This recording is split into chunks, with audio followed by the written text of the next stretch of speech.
My privilege to invite our first guest speaker, Professor Rajesh Sampath. Professor Sampath completed his PhD at University of California in Humanities with concentration in modern continental European philosophy of history and critical theory at the Critical Theory Institute. Over the last few years, he has published articles and conducted media interviews on the intersection of casteism, racism, and other forms of marginalization and exclusion of minorities in the global North and West and global South and East.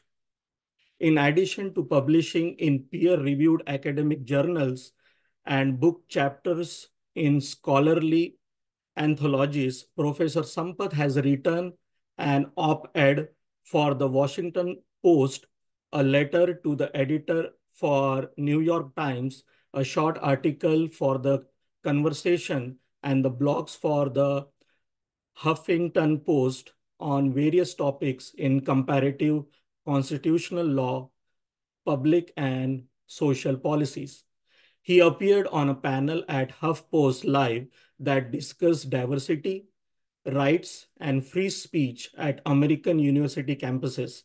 He appeared on Al Jazeera America's Sunday Evening News to analyze the 2015 Indian Supreme Court hearing on LGBTQ rights. Most recently, he was interviewed for a feature on critical race theory on WBZ Boston affiliate for the CBS News. In April of 2019, he was part of a small group of individuals invited for a summit in Dakar in Senegal. The gathering included members of Parliament of African governments, head of African region for Amnesty International, advisors to UN Office of High Commissioner of Human Rights on Minority Rights, and executive for several major international NGOs. The goal was to explore conditions to produce a new historic declaration calling for a ban against discrimination based on descent and work, DWD.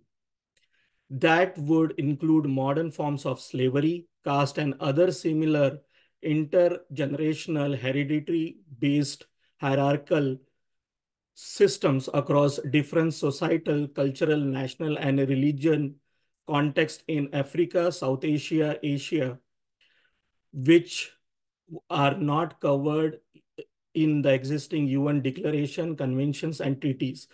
Professor Sampath is a lead investigator of program on social exclusion at the Heller School Center for Global Development and Sustainability. He recently joined the editorial advisory board of Springer Book Series in International Social Work and Springer Book Series in Social Work and Challenge and Change. So with that, Professor, if you are ready, it's over to you. Thank you, Nandagawe Wali, for your kind introduction, and thank you for this gracious invitation to join you on this auspicious occasion to celebrate the birth anniversary of the great Dr. B.R. Ambedkar. It's truly an honor to be here and to try to attempt to follow in the magnificent and solemn presentation by the holy monks in Bangalore, and then the beautiful dance and song we just heard. So once again, thank you very much. I don't know how much time you want me to take for the presentation because I prefer to have discussion and interaction questions. So just if you can guide me, I'm happy to adjust the time. So 10 to 15 minutes? 10 to 15 minutes, that's perfect. Okay. Well, let me begin with Nanga Wali gave me a very extensive introduction, and so I don't want to repeat it. But I will say over the last few years, I've been very compelled to write on Dr. B.R. Ambedkar.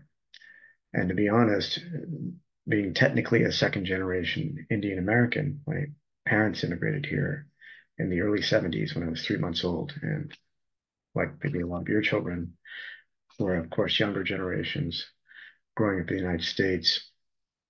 what I found was that on the one hand, those early generations, and maybe we can compare across the world, Indian immigrants that go, all over the world, whether it's to Europe or the United States, or maybe they go to Australia or other parts of Asia, that the communities come together in the name of solidarity to, in some senses, erase caste or attempt to erase caste.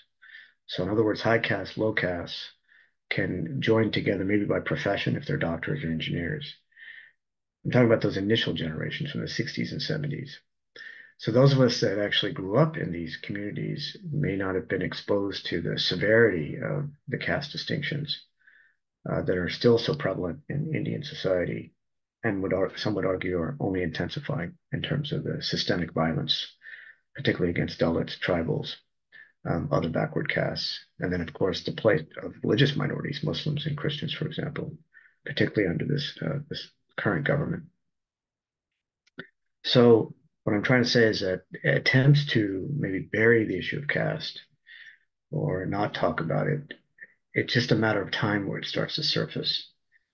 And I was truly moved only when I became a professor 7 years ago, 2015, no, sorry, 2012, meeting Dalit students from India coming and getting their master's degrees in my university. And me naively saying, oh, there's no caste, because that's what I was taught to believe, in the Western context, only to learn about the ongoing struggles, the daily monitoring of atrocities, the personal narratives of individuals who have faced, suffering, even younger generations. And so I had this great awakening. And they did introduce me to the works of Dr. B.M. Ambedkar, which I've been studying now for several years and trying to publish. And the first thing I want to say before I get to a particular text that I'd like to discuss by Dr. B.M. Ambedkar, it struck me that the whole world learns of Gandhi, of course, the great independent leader and great figure and the mystic and the man who invented passive disobedience and nonviolent protest that inspired Martin Luther King, the civil rights movement in the United States. So the myth around Gandhi and to learn of Dr. B. Ambedkar, to me, poses the greatest paradox in the 20th century. The caste system as a social construction that tries to take our united human species, and let's say within that, the Indus family within the human species, and to divide it essentially by these identities assigned at birth in some hierarchy from high to low, and to privilege the Brahmins as the ones that hold the cradle of wisdom and knowledge, the scribes, the only ones that can speak to the truth of the Vedic heritage and all the Hindu Shastras. And then the descending scale from that to the least, and to constitute the Dalit as something completely outside, quote unquote, untouchable, unapproachable. How can this system that created this illusory stratified inequality that Ambedkar spent his whole life studying and trying to destroy, annihilate, explain?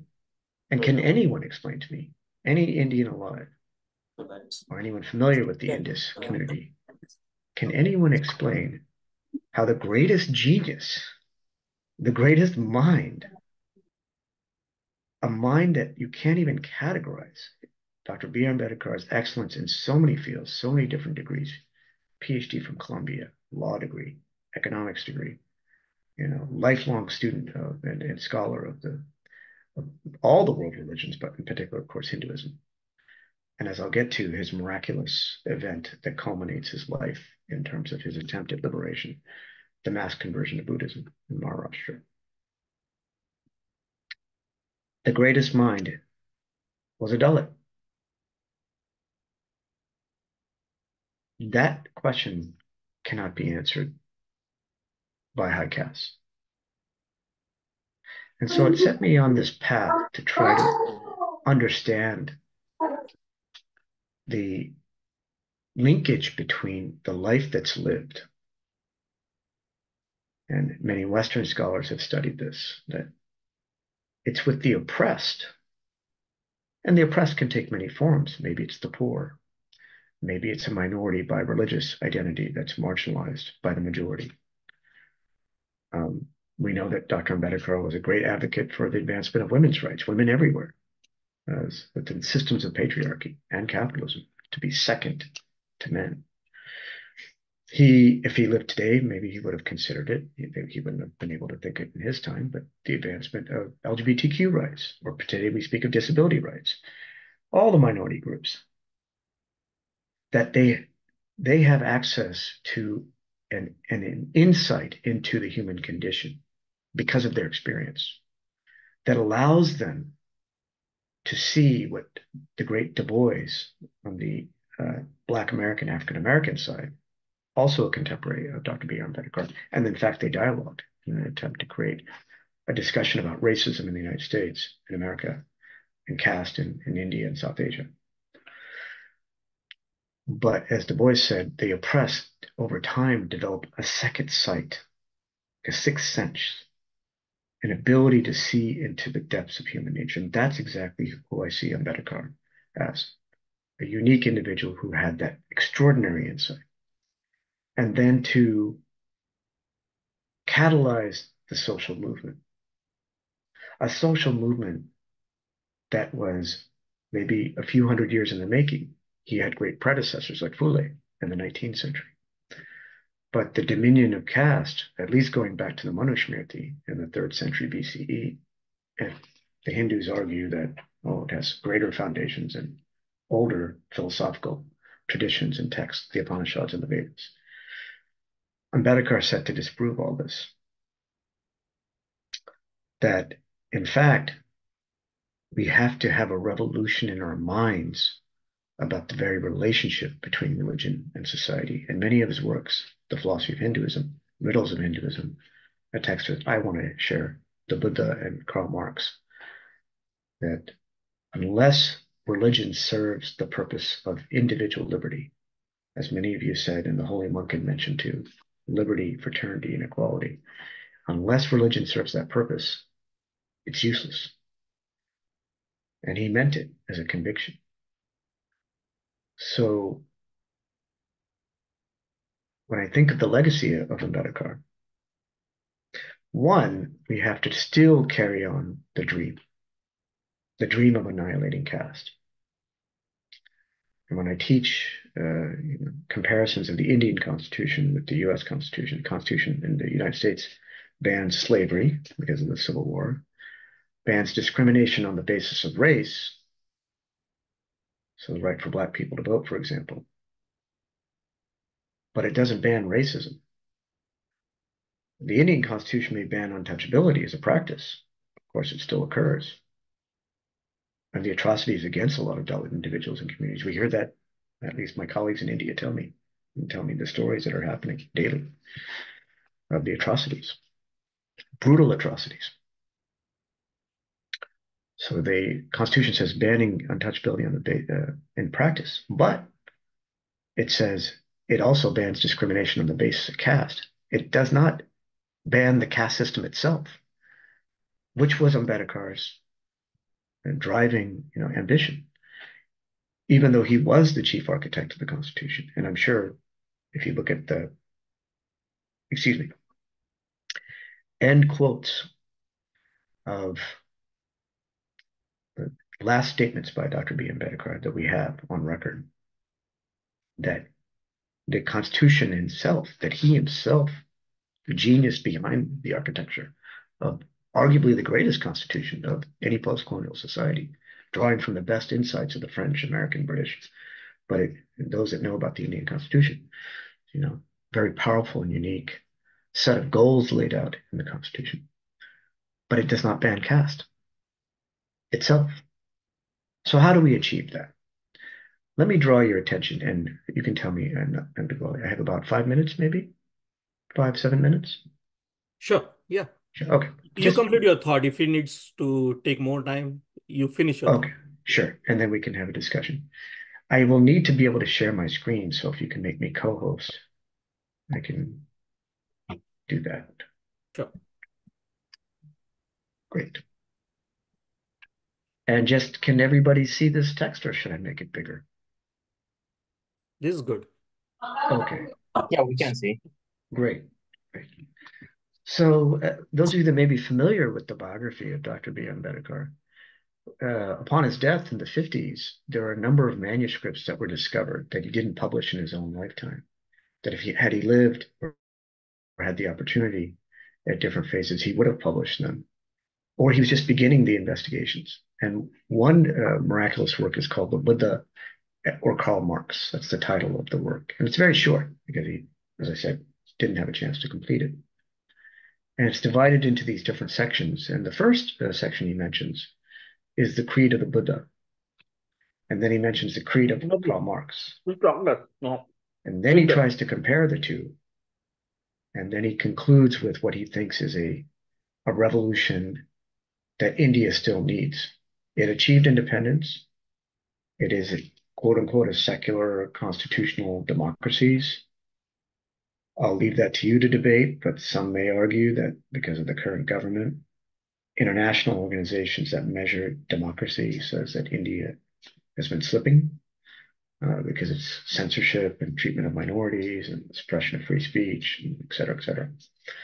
But that's maybe another debate. But Ambedkar knew that it's not a question of Gandhian independence from colonialism and the birth of the great nation. The nation of the Hindus, as Savarkar, the founder of the RSS, had said, and Golbakar much later. There's internal colonization. Even after decolonization, internal colonization, meaning there's a system that oppresses Dalits and tribals and other OBCs, and quite frankly, other ethnic and racial and religious minorities. Democracies are founded on equal rights. It's not just a proclamation of rights. It has to actualize equality in society. If it doesn't, how can you say it's a democracy? Nikki, you could accuse other democracies around the world of also failing. Quite frankly, maybe some might be critical of the United States as a failing democracy because of the way it treats maybe some of its minority groups. But Ambedkar says, okay, well, here's the last chance. He's trying to imagine a whole new society. And can we envision that? Can we try to actualize this new society? I'll read briefly here this one section, and then I'll stop.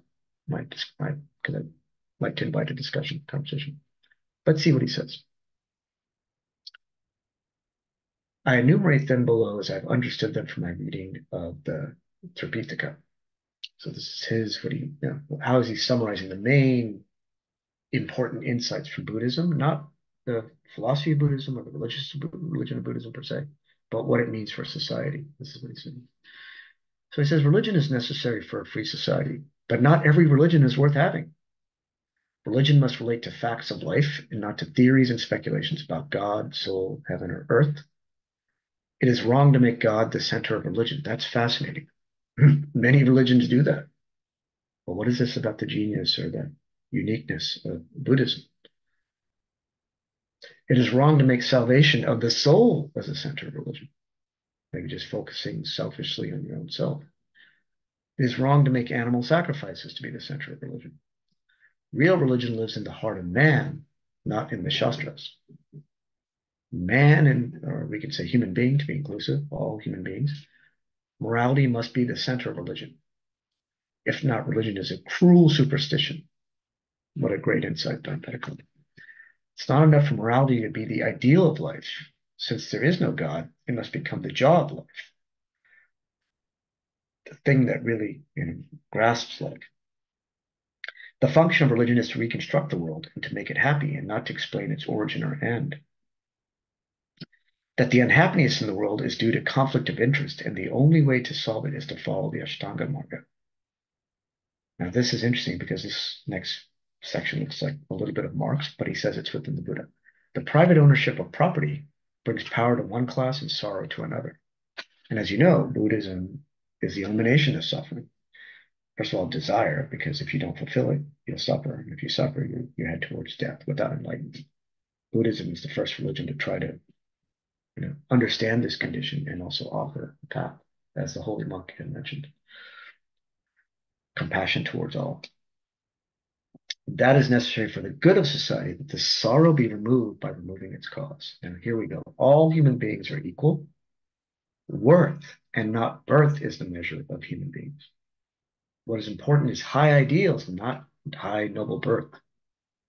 Maitri or fellowship towards all must never be abandoned. One owes it even to one's enemy. Everyone has a right to learn. We know how important this is. Learning is necessary for humans to live, as food is. But learning without character is dangerous. Nothing is infallible. So if I were to be critical, like he was in the Annihilation of Caste and philosophy of Hinduism, the Manusmriti, the Vedas, infallible, they can't be questioned, they hold the truth. Nothing is binding forever. Everything is subject to inquiry, critical examination, which was Ambedkar's genius.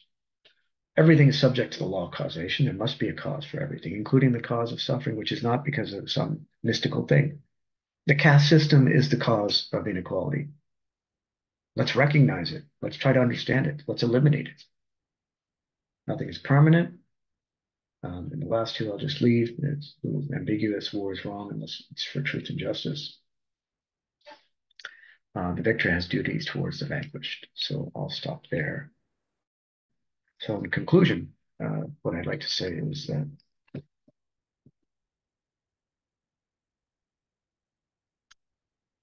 people praise post-colonial societies throughout the global South and the East for achieving their justified independence from the European colonizers. India is one. The Indus region before partition. So that includes Pakistan and Bangladesh, all the colonists. African countries, quite frankly, many of the Middle Eastern countries, Latin America, but they decolonized earlier, Spain and Portugal, and then many parts of Southeast Asia and Asia. Practically the whole non-Western world was colonized. We all descend from a colonized system as people of Indus ancestry. So it's right to acknowledge this, the power of freedom. But what makes this challenge of overcoming caste and the legacy of Dr. B. Ambedkar, the singular figure of the 20th century, as I said, is to imagine as independence from European colonization is taking place and the establishment of a democracy. India prides itself on the biggest and the largest and successful democracy by election, no electoral violence, and highest participation rate because India has the most people. But before the democracy, now that we have a democracy, from Ambedkar to talk about the internal colonization that's still present in the society, that until we eliminate caste, there's no point in talking about a true democracy. And my question for the group is, which is unthinkable in Western secular systems, by the way, and certainly secular communist systems like China, maybe India. Buddha and Buddhism can help us reconceive a democratic society. And many of us may not want to think about it, but Ambedkar did. Do we have to bring back Marx? If you don't want to eliminate capitalism because you think it's impossible, then at least try to acknowledge the ethical responsibility within capitalism to take care of the least advantaged, which are the poor, which connects back to the Buddhist principle of compassion, and also to embrace the poverty because you shouldn't desire anything. So I don't have time to develop the full Ambedkarite framework for Buddha and Marx, but I'll leave you with that. Can we move in the direction of a Buddhist democratic system? And is that really the only antidote to eliminating caste? Because right now, no one sees caste disappearing, certainly in India. And as my work and others have shown here in the United States, if it begins there and Indians go everywhere, caste comes with it and is very much alive in other contexts in the West. So thank you for, I wish we were all together in person, and I do hope that we have a chance in the future to meet in person and I'll pass it back to you, Nandagowali. But thank you again for this wonderful opportunity to meet with you. Sure. Thank you, Professor. Anyone have any questions for Professor?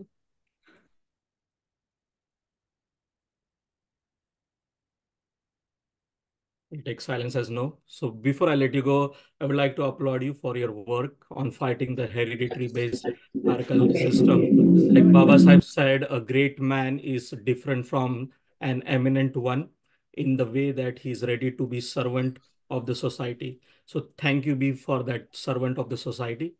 And thank you, B, for our guest speaker for tonight.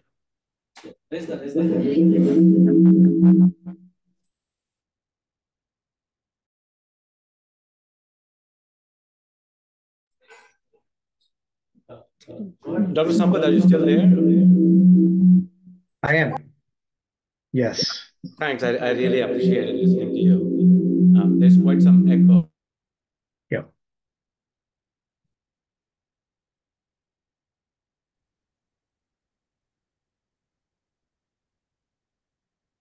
Sorry, just little technology challenges. Are you able to hear me?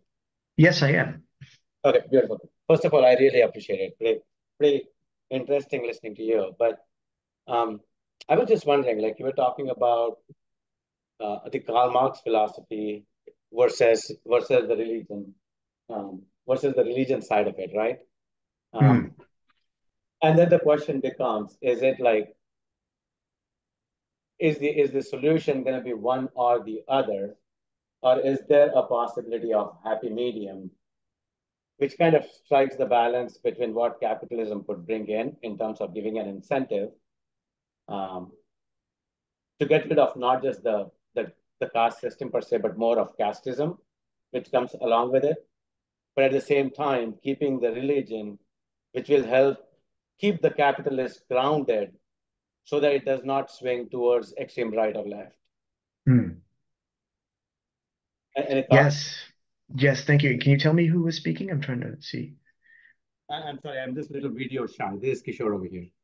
Okay, sure. Thank you. What an excellent insight. And I agree with you because if you look at the end of his text, and if you had an opportunity to ask Dr. Ambedkar himself, I think a lot of us are suspicious of the communist revolutions of the 20th century because they led to totalitarian systems of violence and control. And me personally, I'm not saying that I'm an advocate of Marxism and communism, but I want to understand what Ambedkar was taking from the original writings of Marx. And how does that relate to the Buddhist creed to find the balance, as you're saying, Kishore? But he concludes with the fact that you can't have equality without liberty. So in other words, if there's any inequality, that means somebody's unfree or not. There's no liberty. But it's the actualization of the consciousness of equality, which means I think the holy monk had sent this. When you see someone, the other, even if they have some background, a lower caste or different race, or quite frankly, men and women, or if you want to take it further, the heterosexual majority and LGBTQ minorities, that you don't see them as other. You see them as true equals, as if you're looking at yourself. You don't want to denigrate yourself or put yourself below. You want to maintain your own, equality. So you should see that in the other two. So true equality and liberty. But fraternity is the extra component. It doesn't mean communism, but it means what he took from maybe John Dewey when he studied as a young man in Columbia is that there's a constant process of increasing solidarity and increasing consciousness in the whole society that you are here to do good for others. And Buddhism proclaims that, quite frankly, many other religions do. But the key factor is this equality, liberty, and fraternity. What you get from the original Karl Marx, and why this is so uniquely positioned in the Indus context where caste was born, and this phenomenon of caste, is what you see in the early actual writings, but before you get the Marx that becomes the big architect of communism, communist revolutions, the critique of capitalism, is that all of our labor, so many questions are coming in. Maybe I'll try to answer that. What Marx discovered is that in our very attempt to labor, the essence of the human being gets distorted when that labor not only gets commodified, but then we start producing these things in capital that then takes a life of its own. And then we forget the sheer exploitation of the human that goes into making the thing. The Apple iPhone, the Mercedes Benz, whatever it happens to be. So that's the key insight, is that he wanted to eliminate humans, which is what we find in Ambedkar is the first, I think, to look at both traditions, the Buddha and Karl Marx, and say, hey, wait a minute, they have this this one thing in common, which is what is the driving force that alienates the human being from their true essence? It's when one is objectified as their labor. Assigning Dalits at birth certain functions is exactly the commodification of labor that you might see Marx saying. Of course, he wouldn't have thought about caste. If anything, he thought the Western structures would lead to the communist revolution, and that the Eastern, Oriental, which would include India, until they eliminate their feudalistic social structures like caste, they can't even get down the path of, capitalism and communism. And many would argue today, oh, capitalism is supposed to eliminate caste, but it didn't. It hasn't in India, or quite frankly, other parts of the world. So we need to have a longer conversation, Kishore, but I do think that the blending of the two does not have to look like 20th century communism. And I'll say there's no model for it exists anywhere as far as I've seen. That means we have to continue the legacy of Ambedkar and try to articulate that new model. I see questions in the chat. So everyone, please be cognizant of the time. So we have limited time. So I know there are a lot of questions coming, and also the professor had to go. So we had to shuffle the schedule a little bit to accommodate his time.